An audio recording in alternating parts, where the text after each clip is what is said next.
24 observer വരുന്നു.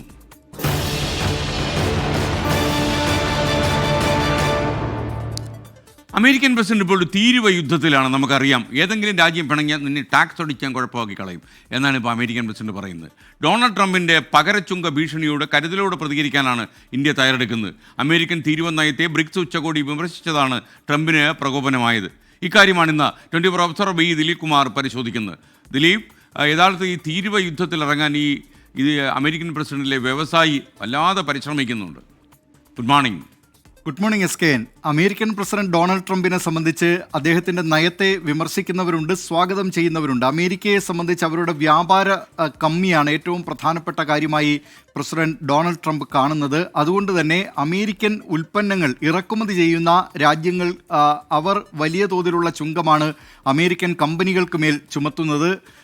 പക്ഷേ അമേരിക്കയാകട്ടെ ഇറക്കുമതിക്ക്, ആ രാജ്യങ്ങളിൽ നിന്നുള്ള ഇറക്കുമതിക്ക് വളരെ കുറഞ്ഞ ചുങ്കം മാത്രമേ ഈടാക്കുന്നുള്ളൂ. അതുകൊണ്ടാണ് പകരച്ചുങ്കം ഏർപ്പെടുത്തും എന്ന പ്രഖ്യാപനം നേരത്തെ അമേരിക്കൻ പ്രസിഡന്റ് ഡൊണാൾഡ് ട്രംപിൻ്റെ ഭാഗത്തു നിന്നുണ്ടായത്. അത് ആഗോള വ്യാപാര രംഗത്തെ തന്നെ വളരെ കലുഷിതമാക്കിയ ഒന്നായിരുന്നു. തുടർന്ന് ഈ കാര്യത്തിൽ ചില സാവകാശങ്ങൾ അനുവദിക്കുന്നതിന് ഡൊണാൾഡ് ട്രംപ് തീരുമാനിക്കുകയും ചെയ്തിരുന്നു. അതിൻ്റെ ഭാഗമായിട്ടാണ് 3 മാസത്തെ സാവകാശമൊക്കെ ഡൊണാൾഡ് ട്രംപ് നൽകിയിരുന്നത്. അതിൻ്റെ കാലാവധി ഇന്ന് ഈ ബുധനാഴ്ച അവസാനിക്കുകയാണ്, അതായത് നാളെ അവസാനിക്കുകയാണ്. അതിൻ്റെ അങ്ങനെ അവസാനിക്കാനിരിക്കെയാണ് ഇപ്പോൾ ട്രംപിൻ്റെ ഭാഗത്ത് നിന്ന് ചില രാജ്യങ്ങൾക്ക് കത്തെഴുതുന്ന, ഈ ചുങ്കം പ്രഖ്യാപിച്ചുകൊണ്ടുള്ള പുതിയ പരിഷ്കരിച്ച ചുങ്കം ഏർപ്പെടുത്തിക്കൊണ്ടുള്ള കത്തെഴുതുന്ന തീരുമാനം അദ്ദേഹത്തിൻ്റെ ഭാഗത്ത് നിന്നുണ്ടായിരിക്കുന്നത്. ജപ്പാൻ, കൊറിയ തുടങ്ങി 14 രാജ്യങ്ങൾക്ക്, ബംഗ്ലാദേശ് ഉൾപ്പെടെ 14 രാജ്യങ്ങൾക്കാണ് ഇപ്പോൾ ട്രംപ് കത്തയച്ചിരിക്കുന്നത്. പുതിയ പരിഷ്കരിച്ച ചുങ്കം അത് 25% മുതൽ 40% വരെ ഈ രാജ്യങ്ങൾക്ക് ഏർപ്പെടുത്തുന്നു എന്ന തരത്തിലാണ് ഈ കത്ത് എഴുതിയിട്ടുള്ളത്. മാത്രമല്ല, ഇനി ഇക്കാര്യത്തിൽ ഈ ഓഗസ്റ്റ് 1 മുതലാണ് ഈ ചുങ്കം നടപ്പാവുന്നത്.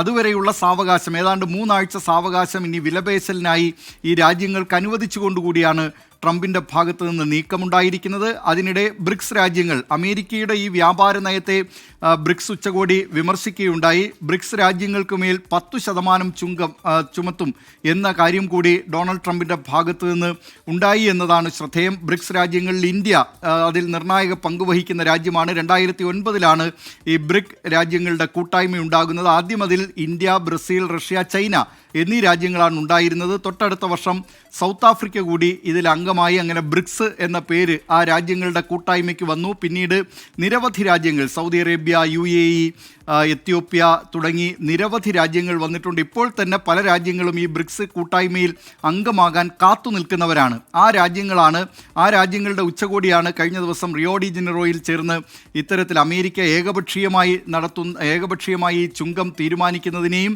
അതോടൊപ്പം തന്നെ ഇറാനിലെ അമേരിക്കൻ ഇടപെടലിനെയും ഇസ്രായേൽ അമേരിക്ക ഇടപെടലിനെയും ഒക്കെ വിമർശിച്ചത്. അതാണ് ട്രംപിനെ പ്രകോപിപ്പിച്ചത്. ഈ കാര്യത്തിൽ വളരെ കരുതലോടെയാണ് റഷ്യയുടെയും ചൈനയുടെയും ഭാഗത്ത് നിന്ന് പ്രതികരണം വന്നിട്ടുള്ളത്. ഇത് ഏതെങ്കിലും ഒരു രാജ്യത്തിനെതിരായിട്ടുള്ള കൂട്ടായ്മയല്ല എന്നാണ് റഷ്യയും ചൈനയും പ്രതികരിച്ചത്. ഇന്ത്യയും ബ്രസീലും ഈ വിഷയത്തിൽ പ്രതികരിച്ചിട്ടുമില്ല. കാരണം ഇന്ത്യയെ സംബന്ധിച്ച് ഇന്ത്യ അമേരിക്ക ഇടക്കാല വ്യാപാര കരാർ വരാൻ പോവുകയാണ്. അതിൻ്റെ ചർച്ചകളൊക്കെ ഏറെക്കുറെ പൂർത്തീകരിച്ചിട്ടുണ്ട്. അത് ഉടൻ തന്നെ ഈ കരാർ പ്രാബല്യത്തിലേക്ക് വരും.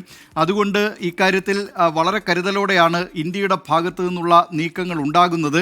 നേരത്തെ ഈ കഴിഞ്ഞ ആഴ്ചയാണ് ഷാങ്ഹായ് സഹകരണ കൗൺസിലിൻ്റെ യോഗത്തിൽ ഇന്ത്യ ചില നിർദ്ദേശങ്ങൾ മുന്നോട്ട് വച്ചിരുന്നു. അത് ഭീകരാക്രമണവുമായി ബന്ധപ്പെട്ടായിരുന്നു. ഭീകരതയ്ക്കെതിരായ നിലപാട് സ്വീകരിക്കണം എന്ന ഭാഗം അത് ചൈനയുടെ ഇടപെടലിനെ തുടർന്ന് അന്ന് വെട്ടിമാറ്റിയിരുന്നു. അതേ തുടർന്ന് ഇന്ത്യ ആ സംയുക്ത പ്രസ്താവനയിൽ ഉണ്ടായിരുന്നില്ല. പക്ഷേ ഈ ബ്രിക്സ് ഉച്ചകോടിയുമായി ബന്ധപ്പെട്ട് റഷ്യയും ചൈനയും എടുത്ത നിലപാടിനൊപ്പമായിരുന്നു ഇന്ത്യയും അത്തരമൊരു നിലപാട് സ്വീകരിച്ചിരുന്നു. അതാണ് ഡൊണാൾഡ് ട്രംപിനെ സംബന്ധിച്ച് ഈ ബ്രിക്സ് രാജ്യങ്ങൾക്കെതിരായ നിലപാട് സ്വീകരിക്കുന്നതിലേക്ക് എത്തിയത്. ഏതായാലും ഓഗസ്റ്റ് 1 വരെ സമയമുണ്ട്. അതിനിടയിൽ ചില വിലപേശലുകൾ നടക്കുമെന്നാണ് ഡൊണാൾഡ് ട്രംപ് പ്രതീക്ഷിക്കുന്നതും. Okay, thank you. ദിലീപ് കുമാറാണ്.